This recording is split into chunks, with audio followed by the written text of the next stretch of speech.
football is nothing. Like getting hit by an Indian rubber ball, it is one of the worst. It's like a sniper shot you. It's one of the worst things, one of the worst feelings and pains I think in sports.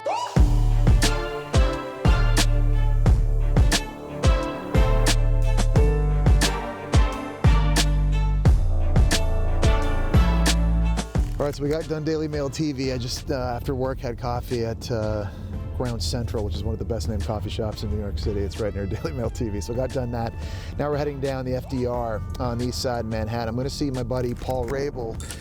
Paul is probably one of the best, if not the best athlete in America that maybe not everybody out there knows of. Paul is essentially the best lacrosse player maybe in the world. He was the first pick of the draft. He's been playing professionally now for at least 10 years. He's won multiple MVP trophies. He won a world championship on behalf of the United States, and he's actually starting up a new professional lacrosse league with his brother. It's getting set to debut this year, so we're heading down now to the East River Park to check in with him and find out more about this league and what he has next planned on the horizon.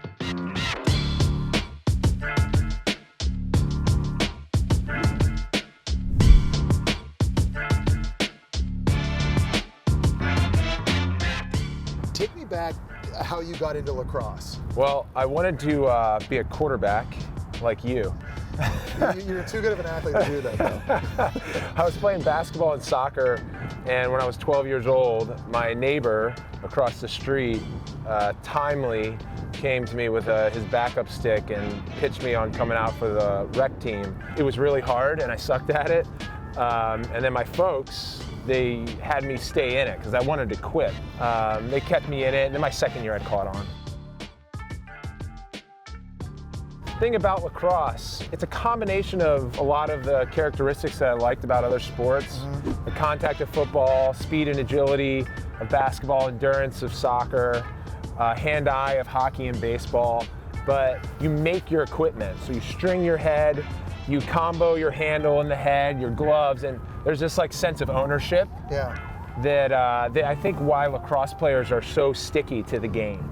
I grew up playing it because I'm Canadian, and of course lacrosse is like our national sport. It's your national sport. So everyone thinks it's hockey. It's not. It's lacrosse. So in like phys ed growing up, we always played, and I sucked. Like it was so hard. Cradling the ball is so difficult. Cradling it standing still is difficult. Yeah. And now you're running, and people don't realize how physical of a sport it is. You're constantly being cross-checked. Yeah. Like the entire time you're being slashed, you're being whacked. Yeah.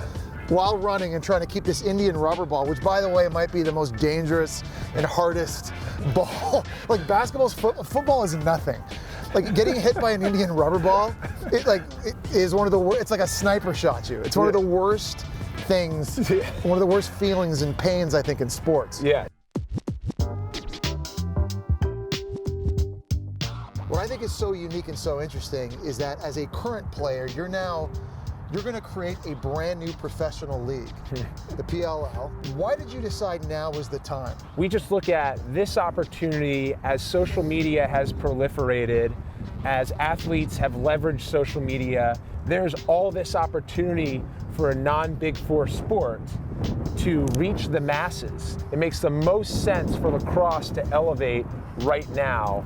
Our first strategy was to try and work with the existing league through some form of acquisition. We couldn't get that done, but we had so much conviction around where we thought we could take it with 160 of the best players in the world that we said, let's go. Wow. Are there going to be fundamental differences between your new league versus the pre-existing professional league? Totally. So we put together a strategy that was tour-based. We felt like NASCAR as an example, and then even lacrosse, the college Final Four, where you have the top 8 teams across the 3 divisions descend upon a major market city over a weekend and play at the same venue. The fans get this experience that watching all the top talent in games, corporate partners get an opportunity to wrap around activation, and then your network gets to shoot every game in the same location. So from a nuts and bolts standpoint, we felt like while it's different, doing a tour-based model could solve for a way that we wanted to kind of get our sport into the mainstream at a much quicker rate than trying to find a bunch of team owners in local markets, trying to invest in stadiums, all that kind of stuff is very slow and long and expensive. Right. We were able to kind of jump past that out of the gates.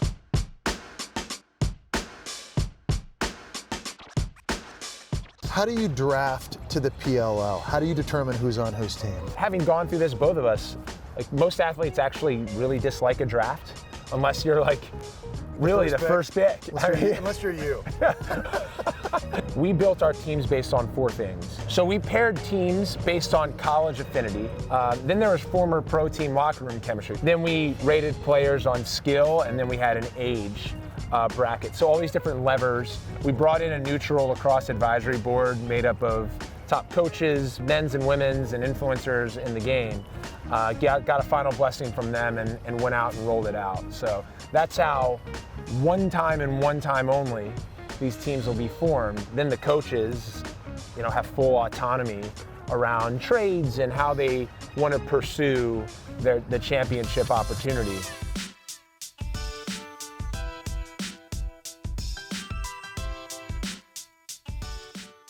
You're really into fitness. Like you still take very good care of your body, and you arguably are training harder now than I think maybe even you did when you started playing. You're probably smarter.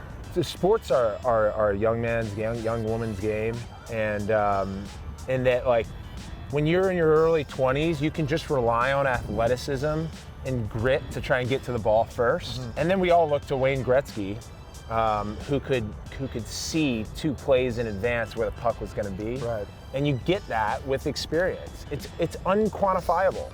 It just like happens at some point. I used my energy everywhere when I was in my 20s, and now I'm like, well, I don't need to do that then and there, and so those are ways. That's why quarterback's good, because you just hand the football off 50% of the time. You literally hand it off and bootleg over here somewhere and you're done.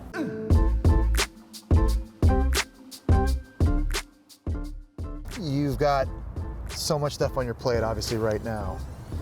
With this new league, with your career, you're a busy guy. What's next for you? Yeah. What's the next step do you see? First off, how much longer do you want to play? Yeah. So I'm going to play for as long as I feel good on the field. And we were talking about how athletes forewarn other athletes around what it's going to feel like to play when you're in your 30s. So athletes also have this saying, like, I'll play for as long as I feel like I'm valuable to the team. I also think that's real. So that could be 1 year, 2 years, 5 years. As far as like what's next, it's like literally the meeting after this conversation. It's good. Like it's just, you're not getting too far ahead. Yeah, So I mean, the next play. There's nothing beyond the PLL that I think about. That's what our investors have invested in, essentially, is Mike and I building this for the long term with our executives and with the players, with our advisors. And this is going to be a 10+ year build. So we're just like revving up now. Yeah. All right, for people at home that want to find out more about the league, where can they go? Yeah, so PremierLacrosseLeague.com is our URL. You can follow us on Instagram @PLL and Twitter @PremierLacrosse. All of our teams will be linked out through there. And then we have a big deal with NBC this summer. So 19 of our games are going to be on broadcast television, 3 on NBC Main and 16 on NBC Sports. So you'll definitely see us. Would love for you to watch a game. Tune into the site and the handles to find out if you can go to a game. We're playing at MLS venues, NFL venues, so it's going to be a really great experience. Awesome, man. Listen, I really appreciate your time coming out and doing Appreciate it, man. This is a lot of fun. Really great, man. It's a really, really cool story. Thank you. It's awesome. Appreciate it. Yeah.